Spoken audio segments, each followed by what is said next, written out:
Audio Jungle.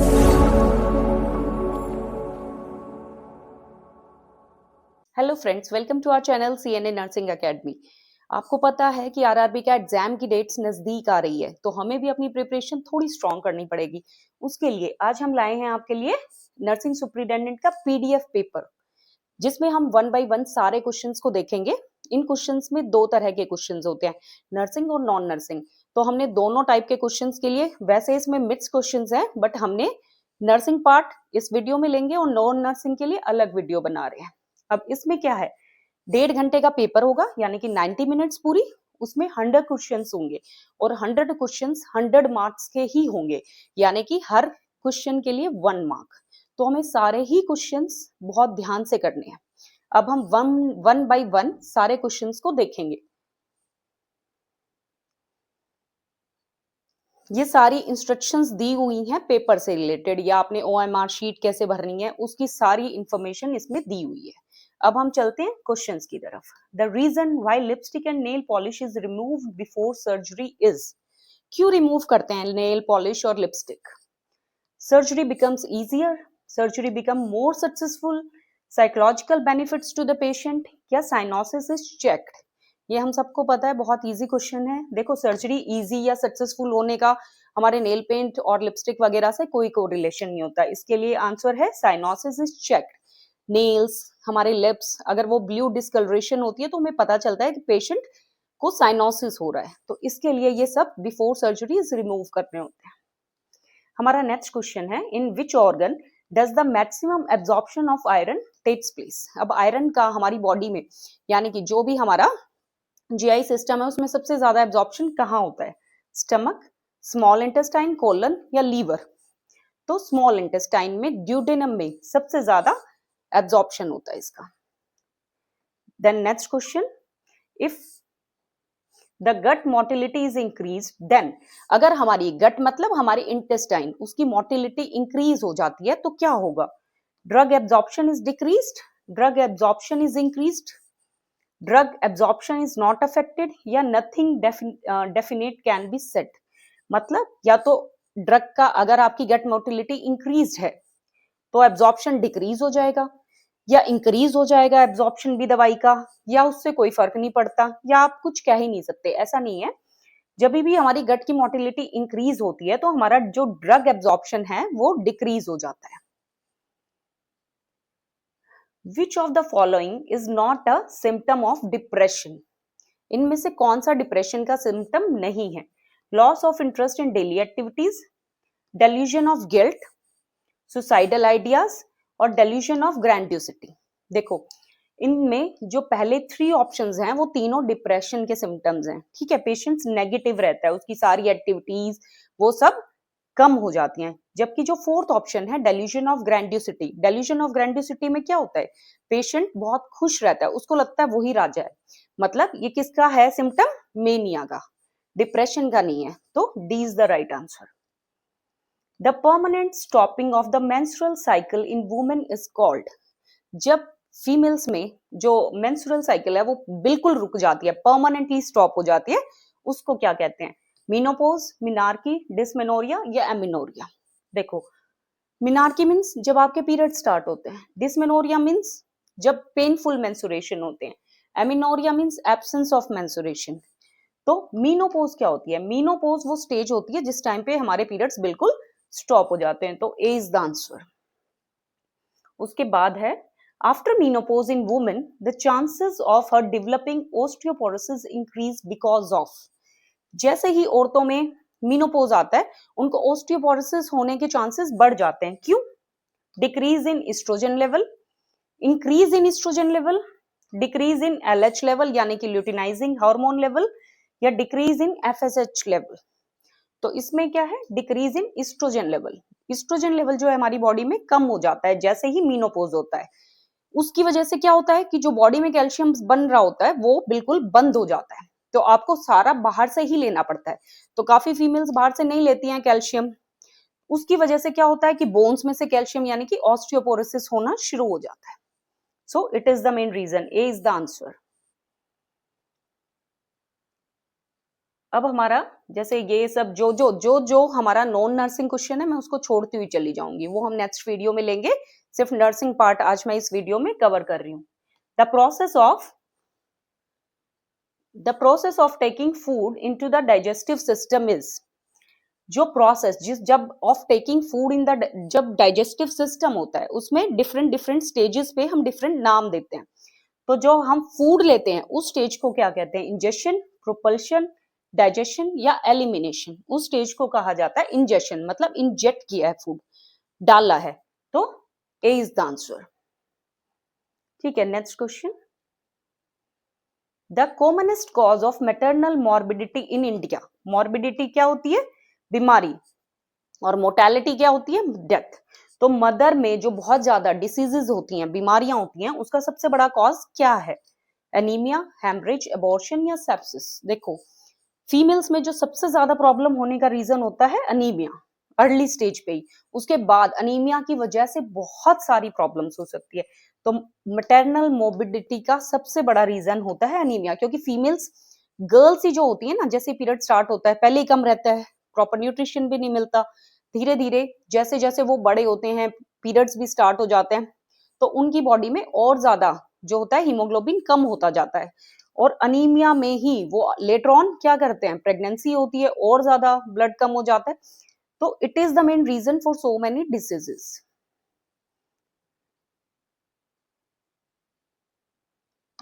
अब है entomology is the science that study. Entomology किसको स्टडी करता है? Behaviour of human being, behaviour of ants, insects या फॉर्मेशन ऑफ रॉक्स। तो एंटोमोलॉजी किसको करता है? इंसेक्ट्स की स्टडी। ठीक है, the P wave on the electrocardiogram corresponds to. जो हमारी पी वेव होती है, पी क्यू आर एस जो वेव्स होती हैं, P Q R S T, तो पी किससे रिलेटेड होती है? Atrial depolarisation, atrial repolarisation, ventricle depolarisation या वेंट्रिकल रीपोलराइजेशन।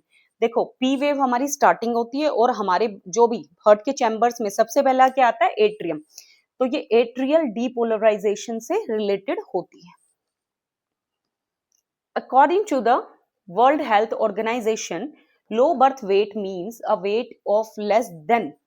इसमें क्या होता है कि जो WHO कहता है कि कितने वेट से कम का बच्चा, उसको हम लो बर्थ वेट बोलेंगे। 2.8, 2.7, 2.5 या 2.3। तो 2.5 kg से जो कम वेट है किसी बच्चे का, उसको हम लो बर्थ वेट बेबी बोलेंगे। Repeated urination while sleeping even after 5 years of age is called। अगर बच्चा बेड में ही यूरिनेट कर देता है, ठीक है, 5 साल की एज के बाद भी, हमारे जो है साइंस कहती है up to 5 year it is normal, कोई दिक्कत नहीं है। वैसे बच्चे जल्दी इस चीज को अटेन कर लेते हैं कि वो बेड में यूरिन पास नहीं करते, बट स्टिल 5 ईयर्स तक it is normal. But after 5 year भी अगर बच्चा बेड में यूरिन पास कर रहा है, then it is not normal. उसके लिए क्या टर्म है? एन्यूरेसिस, टिक, स्टटरिंग या एनकॉर्पोसिस। इसमें है एन्यूरेसिस। एन्यूरेसिस होता है अगर बच्चा 5 ईयर के बाद भी यूरिन पास कर रहा है। और एनकॉर्पोसिस क्या होता है? अगर बच्चा 4 ईयर के बाद मोशन पास कर देता है कपड़ों में।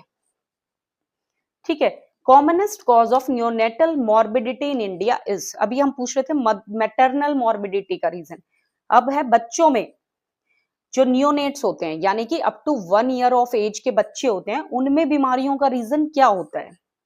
Diarrhoeal diseases, birth injuries, congenital anomalies या prematurity and low birth weight. तो इसका आंसर, सबसे ज्यादा बीमारियां होने का रीजन होता है prematurity and low birth wait. बच्चों का वेट ही एट बर्थ इतना कम होता है, या वो बहुत जल्दी अपने टर्म से पहले, मतलब 9 मंथ्स पूरे होने से पहले ही उनका जन्म हो जाता है। उस वजह से बहुत ज्यादा बीमारियां होने के उनके चांस होते हैं, क्योंकि उनकी जो इम्यूनिटी होती है वो बहुत बहुत कम होती है। इस वजह से बहुत बीमारियां उनको हो सकती है। The dash membrane surrounds the lung. ये इजी है, हमें पता है कि लंग की आउटर कवरिंग को क्या कहते हैं? पेरिकार्डियल हार्ट के लिए होती है, मीडियास्टिनल, प्लूरल, पेरिटोनियल। तो what is the right reason? That is pleural. Pleural membrane surrounds the lung. Next question. When are the chances of acute endometriosis develop in a woman? जो women's में acute एंड्रोमेट्रियोसिस कब develop होने के chance ज्यादा होते हैं? After menopause, after menarche, after abortion और child birth, या इन चाइल्डहुड? कब होता है? Right answer is after abortion और चाइल्ड बर्थ। क्यों होता है? क्योंकि जब अबॉर्शन और चाइल्ड बर्थ होता है उसके बाद जैसे उस टाइम पे हार्मोन्स कम होते हैं, जैसे ही आप चाइल्ड बर्थ होता है तो हमारे बॉडी में दोबारा से इस्ट्रोजन बहुत बढ़ जाता है, वो एक रीजन हो सकता है। या फिर जैसे सी सेक्शन वगैरह हुआ है या यूट्राइन जो है इंस्ट्रूमेंटल टच हुआ है वहां पे, तो कई बार क्या होता है इंसिजनल साइट पे भी एंड्रोमेट्रियल जो टिश्यूज होते हैं वो फॉर्म होते हैं। एक्चुअली एंड्रोमेट्रियोसिस होता क्या है कि जो एंडोमेट्रियम हमारे यूट्रस के जो सेल्स हैं वैसे ही same cells outside the uterus बनने लग जाते हैं, ठीक है, यूट्रस की आउटर कवरिंग पे बनते हैं किसी भी साइड। तो ये जैसे ही चाइल्ड बर्थ वगैरह होता है तो उस टाइम पे हार्मोन्स इंस्टेबिलिटी होती है जिस वजह से ऐसी चीजें हो सकती हैं। तो right answer is after abortion and child birth. An agent which kills pathogenic bacteria is called, देखो, एसेप्सिस, डिसइंफेक्टेंट, फोमाइट या बैक्टीरियोस्टैट? इसका आंसर है डिसइंफेक्टेंट। डिसइंफेक्टेंट में हम किल कर देते हैं बिल्कुल, ठीक है। जैसे बैक्टीरियोस्टैटिक है, इसमें क्या करते हैं हम स्टॉप करते हैं ग्रोथ ऑफ बैक्टीरियाज। एक वर्ड और होता है बैक्टीरियोसाइडल, अगर बैक्टीरियोसाइडल वर्ड आता है that is also to kill the pathogenic bacterias. तो disinfectant is the answer in it. Which of the following vitamin is soluble in water? ये हम सबको पता है कौन सी विटामिन सोल्यूबल होती है, बी एंड सी। तो विटामिन ए, सी, के एंड डी। तो इसमें बी तो है नहीं, तो C is the answer. Which of the following is a main side effect of an intrauterine device? ये भी इजी क्वेश्चन है। जब भी आप इंट्रायूट्राइन डिवाइस यानी कि इंट्रायूट्राइन कॉन्ट्रासेप्टिव डिवाइसेस यूज करते हो, जिनके एग्जाम्पल है कॉपर टी वगैरह, उसमें कौन सा साइड इफेक्ट सबसे ज्यादा होता है? Vaginal bleeding, pelvic inflammatory diseases, uterine perforation या फिर एक्टोपिक प्रेगनेंसी? तो इसमें होता है वजाइनल ब्लीडिंग, ये सबसे बड़ा कॉज होता है, मतलब इसका सबसे बड़ा साइड इफेक्ट होता है। बहुत सारी फीमेल्स इस कंप्लेन के साथ आती हैं कि उनको रिपीटेडली वजाइनल ब्लीडिंग हो रही है आईयूडी लगवाने के बाद। नेक्स्ट ये सारे जो जा रहे हैं ये नॉन नर्सिंग पार्ट है हमारा। नेक्स्ट ये कुछ हमारे जो स्लाइड्स हैं वो दो बार रिपीट हो गई, इसलिए मैंने वो हटवा दी है। Out of the following which medicine are used for intestinal evacuation?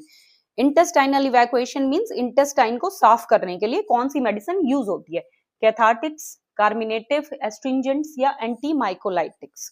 इसका आंसर है कैथार्टिक्स, जिसका एग्जाम्पल की बात करें तो मैग्नीशियम सल्फेट एक एग्जाम्पल है इसका, जिससे हम इंटेस्टाइन क्लीन करते हैं before any procedure.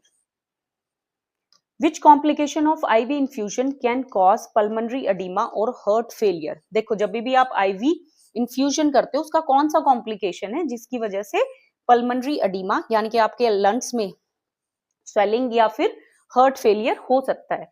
Infiltration, infection, circulatory overload या पायरोजेनिक रिएक्शंस? देखो, जब ऑलरेडी इन्होंने एडिमा की या हार्ट फेलियर की बात की है यानी कि कुछ ज्यादा हुआ है, हार्ट प्रॉपर काम नहीं कर पा रहा है, तब फेल होता है, ठीक है।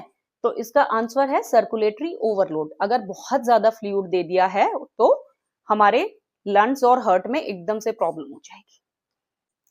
विच artery supply oxygenated blood to the stomach? ये बहुत इजी सा क्वेश्चन है। देखो, स्टमक किसको कहते हैं?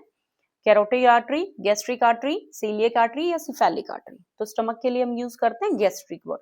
तो गैस्ट्रिक आर्टरी ब्लड सप्लाई करती है हमारे स्टमक को। Psychoanalytic therapy was developed by, किसने बनाई थी साइकोएनालिटिक थेरेपी? जब भी हम साइकोलॉजी में पढ़ते हैं तो ये बहुत इंपॉर्टेंट थेरेपी है। सिगमंड फ्रूड, जैकबसन, फ्रैंकलिन या एरिस्टोटल? तो ये बनाई थी हमारे सिगमंड फ्रूड ने, ठीक है। Next question. अब vitamin B1 is also known as, vitamin B1 को हम और क्या बोलते हैं? नियासिन, थायमिन, राइबोफ्लेविन या पायरोडॉक्सिन? इसको हम बोलते हैं थायमिन, ठीक है। Next question.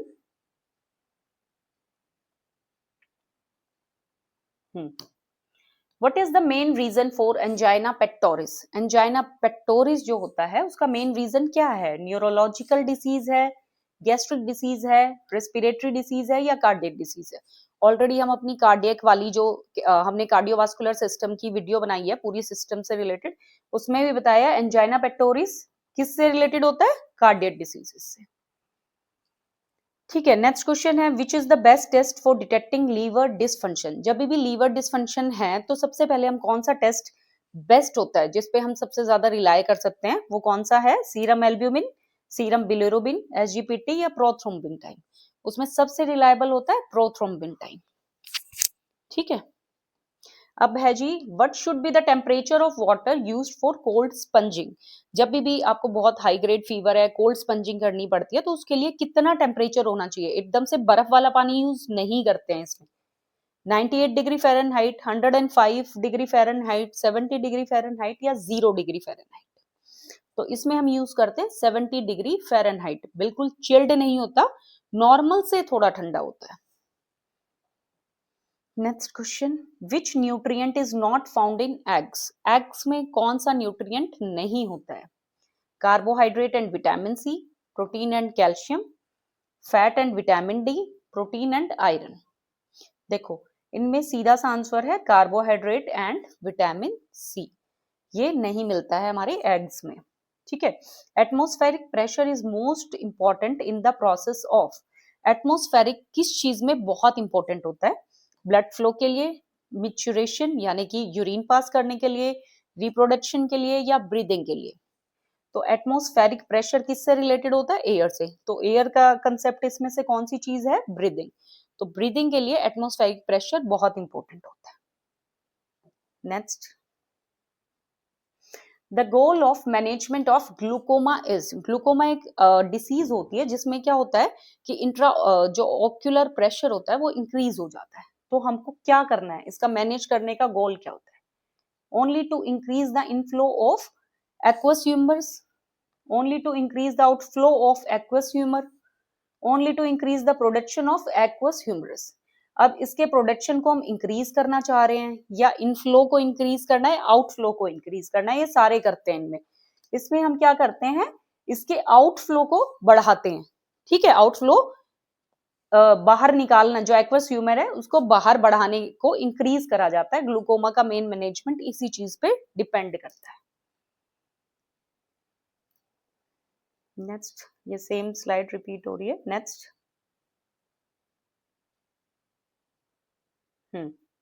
अब है abnormal communication between the urinary and genital track is called genito urinary. देखो जब भी कोई एबनॉर्मल कम्युनिकेशन या ओपनिंग बोली जाती है तो उसके लिए वर्ड क्या यूज होता है, fistula. It is the right answer. किसी भी दो ऑर्गन्स के बीच में अगर कोई अबनॉर्मल ओपनिंग है, कम्युनिकेशन बोला जाए, कुछ भी है, that is for fistula. Of the following which is the most common site for metastasis in lung cancer. Lung cancer है तो वो सबसे पहले कहाँ मेटास्टाइज मतलब फैलता है, किडनी में, स्टमक में, लीवर में या स्प्लीन में। उसके सबसे ज्यादा फैलने के चांस होते हैं लीवर में। क्यों, एक तो वहां पे ब्लड सप्लाई बहुत ज्यादा होता है। ठीक है, मेन वो होती है वहां पे, एक तो पोर्टल वेन होती है और हिपैटिक आर्टरी होती है। तो ब्लड सप्लाई वहां पे होती है और वहां पे क्या होता है कि थोड़े होल्स होते हैं जहां से जो कैंसरस सेल्स हैं वो लीवर के अंदर जा सकते हैं। ठीक है, तो इसीलिए सबसे ज्यादा ये मेटास्टेसिस कहाँ होता है, लीवर में। If the IQ of a child is 45, तो ये कौन सी कैटेगरी का मेंटल रिटार्डेशन है, mild mental retardation, moderate, severe या प्रोफाउंड। देखो ये 45 कौन सी कैटेगरी में आता है, 45 आता है हमारा 30 से 49 की कैटेगरी में, और ये स्लैब किस में है, मॉडरेट में। तो मॉडरेट मेंटल रिटार्डेशन उसको कहा जाता है। Most drugs have a molecular weight between. ज्यादातर जो हमारी ड्रग्स होती हैं उनका मॉलिक्यूलर वेट किसके बीच में होता है, 1 to 10, 10 to 100, 250 to 350 या 500 से ज्यादा। तो देखो इस ऑप्शन से ही पता चल रहा है 1 to 10 तो बहुत कम है, 10 to 100 भी बहुत कम है, 250 से 350 के बीच में ज्यादातर ड्रग्स का मॉलिक्यूलर वेट रहता है। Still birth rate includes baby dead after. देखो स्टिल बर्थ बेबी किसको कहा जाता है, 20 वीक्स के बाद अगर डेथ हो गई बच्चे की तो उसको क्या कहेंगे, 20 वीक्स तक जो होती है, अगर डेथ हुई है 20 वीक पे तो उसको एबॉर्शन में काउंट कर लेते हैं। 24 वीक्स, 28 वीक्स या 32 वीक्स। अगर 32 वीक्स के बाद आता है तो उसको हम क्या मतलब स्टिल बर्थ रेट कौन से उसके बाद 28 वीक्स के बाद, यानी कि 7 मंथ्स के बाद इसको हम क्या कहेंगे, बेबी को स्टिल बर्थ रेट इंक्लूड किया जाता है अगर बेबी डेड पैदा होता है तो। Next question, hallucination is caused by, hallucination जो होता है साइकेट्रिक जो है डिसऑर्डर है, ये किसकी वजह से होता है? गैस्ट्रोइंटेस्टाइनल डिसऑर्डर है, मेंटल इलनेस है, डिसऑर्डर ऑफ रिप्रोडक्टिव ऑर्गन है, या इन्फेक्शियस डिसीज है? मैंने ऑलरेडी बता दिया साइकोटिक डिसऑर्डर है, यानी कि रिलेटेड टू मेंटल इलनेस। अब है जी, the main function of kidney is to, kidney का मेन फंक्शन क्या है? ऑक्सीजन निकालना, regulate fluid balance and removing waste product, metabolizing vitamin या एलिमिनेट CO2। तो इसका मेन फंक्शन है एक तो हमें फ्लूइड बैलेंस को रेगुलेट करना और वेस्ट प्रोडक्ट्स को रिमूव करना। अब नेक्स्ट है, which wall prevents backward flow of blood into the left atrium. देखो इधर हमारा कौन सा होता है? राइट, राइट में कौन सा होता है? डीऑक्सीजनेटेड। यहाँ पे कौन सा वॉल्व होता है? ट्राइकिस्पिड। तो लेफ्ट साइड में कौन सा, ये लेफ्ट एट्रियम की बात कर रहे हैं तो कौन सा होता है? आयोटिक, पल्मनरी, ट्राइकिस्पिड या मिट्रल, मिट्रल वाल्व, या फिर इसको बाइकस्पिड वॉल्व कहते हैं। Next next next which of these is an example of neurotransmitter? Neurotransmitters का इनमें से कौन सा एग्जाम्पल है? ओनली डोपामिन, नॉरएपिनेफ्रिन, एसिटाइलकोलिन या ऑल ऑफ दीज? देखो ये तीनों ही न्यूरोट्रांसमीटर्स है, डोपामिन भी, नॉरएपिनेफ्रिन भी और एसिटाइलकोलिन भी। So answer is all of these. Next question, the main fund, ये हो चुका है ये sheet. Which of the following is not found in urine? Urine में कौन सी चीज नहीं मिलती है? जब भी आप यूरिन टेस्ट कराते हो, only glucose, only protein, only red blood cell, या ऑल ऑफ दीज? देखो ना तो हमारी यूरिन में नॉर्मल यूरिन में ना तो ग्लूकोज मिलता है, ना प्रोटीन मिलता है, ना आरबीसीज मिलते हैं। तो all of these are the options. Which of the following is a significantly difference between human and cow milk? Human और काउ मिल्क में क्या चीज का डिफरेंस होता है? प्रोटीन और फैट का, प्रोटीन और शुगर का, प्रोटीन एंड लैक्टोज का, या फिर मिनरल्स का? उसमें होता है मिनरल्स का डिफरेंस। ठीक है, नेक्स्ट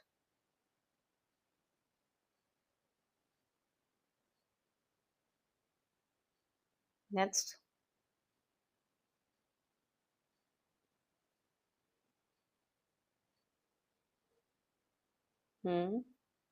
ऊपर ऊपर। The rate of drug absorption is greatest in the, हमारी कौन सी बॉडी पार्ट में जो ड्रग एब्जॉर्प्शन है सबसे ज्यादा होती है? लार्ज इंटेस्टाइन में, स्टमक में, गॉल ब्लैडर में, या स्मॉल इंटेस्टाइन? सीधी सी बात है, सबसे ज्यादा एब्जॉर्प्शन हर चीज की कहाँ होती है? स्मॉल इंटेस्टाइन में।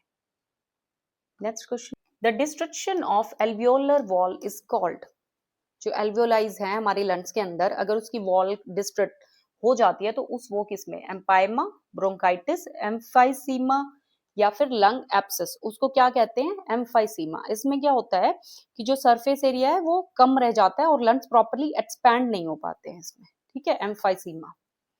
Which division of the nervous system initiates a response known as fight or flight? इसमें क्या है? The sympathetic nervous system fight और फ्लाइट रिस्पॉन्स के लिए होता है। An energy consuming process by which cells of human body absorbs molecules such as proteins by engulfing them is called engulfing. Lipid diffusion, aqueous diffusion, exocytosis या endocytosis? देखो जब भी मैंने बोला है ना, तो इस चीज में हमेशा हमें हर क्वेश्चन में से एक आधा वर्ड इतना इंपॉर्टेंट होता है, उसको लेना होता है। ठीक है, अब इसमें क्या क्या है? एनगल्फिंग, बॉडी कर रही है, ठीक है, cells of the human body, यानी कि इनसाइड हो रहा है, इनसाइड के लिए वर्ड इज एंडो, और एंगल्फिंग के लिए होता है साइटोसिस। ठीक है, तो एक एक वर्ड ऐसा होता है, जैसे इस वाले में हमने देखा फाइट एंड फ्लाइट, सीधा सिंपैथेटिक नर्वस सिस्टम होता है। तो ऐसे एक एक वर्ड ऐसे होते हैं जिनसे आप आंसर इजिली फाइंड आउट कर सकते हो। पर हमेशा क्वेश्चन करते टाइम ये भी देखना है कि उसमें नोट तो नहीं लगा है। आपने जल्दी जल्दी में देखा एक वर्ड और उसको ढंग से नहीं पढ़ा कि नोट, हो सकता है कि आपने दोनों ऑप्शन वाले दिए हो और इमीडिएटली आप उस नोट की वजह से कंफ्यूज हो सकते हो। तो क्वेश्चन को हमेशा ध्यान से पढ़ना है, उसमें से मेन वर्ड आपने उठाना है और उसी से इजिली आंसर निकालना है। तो ये हमारे 100 क्वेश्चंस थे आरआरबी नर्सिंग सुपरिटेंडेंट के प्रीवियस ईयर के पेपर की। अब इसी का हम non nursing part next video में बनाएंगे। आई होप आपको ये क्वेश्चंस और इनकी प्रॉपर एक्सप्लेनेशन अच्छी लगी हो। कोई भी अगर आपका डाउट है तो हमें कमेंट कीजिए और लाइक और सब्सक्राइब कीजिए हमारे चैनल को। Thank you.